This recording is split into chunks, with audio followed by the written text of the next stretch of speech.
Next प्रश्न आता है कि इसकी डायग्नोसिस कैसे हो। तो इसकी जो डायग्नोसिस है वो डॉक्टर के लिए बहुत डिफ़िकल्ट नहीं है। इसकी डायग्नोसिस डॉक्टर इजीली बना लेता है। कुछ सिनेरियो में टेस्ट की ज़रूरत पड़ती है, तो वो टेस्ट आपके डायग्नोसिस में मदद करेगा। जैसे कि यदि दाद का है तो उसमें स्क्रैपिंग कर सकता है डॉक्टर। एक सिंपल सा टेस्ट होता है बेड साइड टेस्ट, उसको माइक्रोस्कोप में देख लेता है तो उससे पता चल सकता है। ज़रूरत पड़ने पे डॉक्टर आपका ब्लड टेस्ट करवा सकता है। ज़रूरत पड़ने पे बायोप्सी नाम की एक टेस्ट भी की जाती है। विशेष करके यदि कुछ कैंसर का सस्पिशन हो, जैसे एक कारण होता है एक्स्ट्रा मेमोरी पैजेट्स डिजीज़, तो वो भी स्क्रोटल डर्मेटाइटिस कराता है, लेकिन वो रेयर कारण है, असामान्य दुर्लभ कारण है। लेकिन यदि डॉक्टर को सस्पिशन लगता है तो उस कंडीशन में स्किन का छोटा सा टुकड़ा काट करके उसे माइक्रोस्कोप में देख लिया जाएगा और आपकी बीमारी डायग्नोज कर ली जाएगी। नेक्स्ट पार्ट आता है इसका ट्रीटमेंट का। तो इसके ट्रीटमेंट में कुछ बेसिक थिंग्स हैं जो कि सभी स्क्रोटल डर्मेटाइटिस, किसी भी कारण से हो रहा हो स्क्रोटल डर्मेटाइटिस, तो उसमें फॉलो करना होगा मरीज, किसी भी कारण से हो रहा हो। और नेक्स्ट जो पार्ट आता है स्पेसिफिक ट्रीटमेंट, मतलब जिस वजह से स्क्रोटल डर्मेटाइटिस हुआ है उसको ठीक करना। तो जो बेसिक मेजर्स हैं उसमें ये ध्यान देना है कि आपको स्क्रोटम को ड्राई रखना है। विशेष करके ये निर्देश उन लोगों के लिए है जो गर्म और ह्यूमिड जगह पे रहते हैं। जैसे यूपी बिहार का जो रीजन है, दिल्ली का जो रीजन है, गर्मियों में बहुत ज़्यादा गर्म हो जाता है, पसीने वाली गर्मी होने लगती है। तो वहाँ पर जब पसीना लगातार अंडकोश की चमड़ी पे बना रहता है तो स्किन और ज़्यादा इरिटेट होती है, पसीने की वजह से और ज़्यादा इरिटेट। और व्यक्ति अंडरवियर का इस्तेमाल करता है, फिर ऊपर से कपड़ा इस्तेमाल कर लिया है, जींस, तो वो एक क्लोज्ड कंपार्टमेंट बन जाता है जहाँ पे पसीना इकट्ठा रहता है। और पसीना एक नॉन इरिटेंट है। पसीना आपकी स्किन को वेल नोन तरीके से ये पता है कि आपकी स्किन को डैमेज कर सकता है। तो इस वजह से उस स्किन को ड्राई रखना बहुत ज़रूरी है। लेकिन यहाँ ध्यान देना है कि ज़्यादा ड्राई रखना आपके स्किन को और ज़्यादा इरिटेट कर सकता है।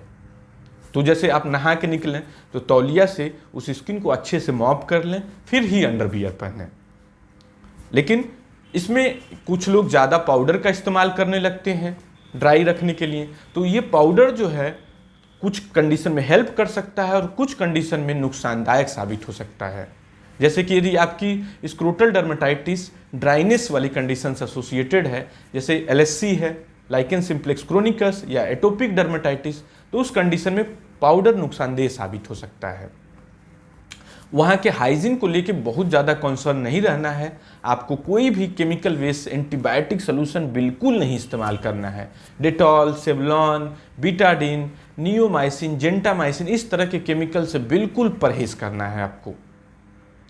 इसमें डेटॉल के मॉलिक्यूल जो है वो क्लोरोजाइलिनॉल है, ये आपको याद रखना है। तो आप इंग्रेडिएंट्स चेक कर सकते हैं कि क्लोरोजाइलिनॉल उसमें है कि नहीं जो आप सामान इस्तेमाल कर रहे हैं। आप उसकी सफाई के लिए सिंपल लाइट जो साबुन बाजार में उपलब्ध हैं, कोई बेबी सोप है या फिर सिंपल मॉइस्चराइजिंग सोप है, तमाम है, डव है, PS है, तमाम इस तरह के सोप हैं। इन सोप्स को आप इस्तेमाल कर सकते हैं और उनको हल्का सा झाग बना के नहाते समय आपने उनको धो लिया। उस पर ज़्यादा देर साबुन नहीं घिसना है, कई बार साबुन से नहीं धोना है, इवन सिंपल सोप से भी कई बार नहीं धोना है। तो इन चीज़ों का ख्याल रखेंगे तो आपके इलाज में और मदद मिलेगी। कपड़ों को जब भी खरीद के लाएं तो उसे अच्छे से धो लें, सुखा लें, फिर उन्हें पहनें। ध्यान रखें कि कॉटन के कपड़े इस्तेमाल करें, ढीले ढाले कपड़ों का इस्तेमाल करें ताकि स्किन वहाँ की ड्राई बनी रहे। नेक्स्ट पार्ट आता है कि स्पेसिफिक ट्रीटमेंट का। तो स्पेसिफिक ट्रीटमेंट में डॉक्टर आपकी बीमारी को इस्टेब्लिश करेगा और उसके हिसाब से आपको ट्रीटमेंट दे देगा। लेकिन अधिकांश केसेस में डॉक्टर जो होता है, जो एक्यूट इन्फ्लेमेशन है उसको ख़त्म करने के लिए ओरल स्टेरॉयड नाम की दवाइयाँ देता है। इसके साथ में तमाम तरह की स्टेरॉयड ग्रुप की क्रीम्स अवेलेबल हैं, वो भी इस्तेमाल की जाती हैं। तो इसमें पूरी लिस्ट है स्टेरॉयड क्रीम्स की। डिपेंडिंग ऑन कि आपकी बीमारी किस लेवल की है उस हिसाब से डॉक्टर आपकी क्रीम प्रिस्क्राइब करता है, जिसमें क्लोबिटासोल, हेलोबिटासोल, मोमेटासोन, डेसोनाइड, फ्लूटिकासोन, मोमेटासोन, इस तरह की स्टेरॉयड क्रीम्स इस्तेमाल की जाती हैं। ज़रूरत पड़ने पे आपका डॉक्टर कैल्सिन्यूरिन इनहिबिटर नाम की दवाई जैसे कि टैक्रोलिमस या फिर पाइमेक्रोलीमस भी दे सकता है।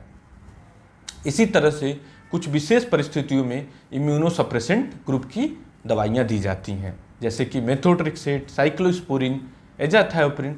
तो ये कुछ विशेष परिस्थितियों के लिए इन दवाइयों का इस्तेमाल किया जाता है। इन्फेक्शन यदि है तो एंटी इन्फेक्टिव थेरेपी आपका डॉक्टर देगा, जैसे स्कैबिस के लिए आइवरमेक्टिन या परमेथ्रिन नाम की दवाई दी जाती है। दाद के लिए जो टीनिया जिसे बोला जाता है, जिसे रिंग वर्म बोला जाता है, उसके लिए एंटी फंगल दवाइयाँ इस्तेमाल की जाती हैं, खाने वाली भी और लगाने वाली, जैसे कि इट्राकोनाजोल, फ्लूकोनाजोल, टर्बिनाफिन। लगाने वाली में लालिकोनाजोल, कीटोकोनाजोल, इबरकोनाजोल, साइक्लोपिरॉक्स, एमरोल्फिन, तमाम तरह की दवाइयाँ एंटीफंगल्स में मौजूद हैं।